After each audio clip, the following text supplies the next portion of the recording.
Hello, I am Dr. Kodlady Surendra Shetty, consultant spine surgeon at Spine Care Hospital, Magadi Road, Rajajinagar, Bangalore.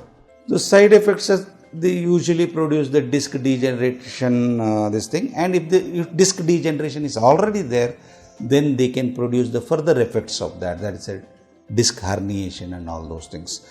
For example, if the patient is, not sitting properly on the sofa or he is leaning like this, then there will be abnormal stress on the neck. Neck disc may rupture and produce a disc prolapse. So the bad posture should be avoided. Or during sitting, patient sits like this without maintain the proper posture.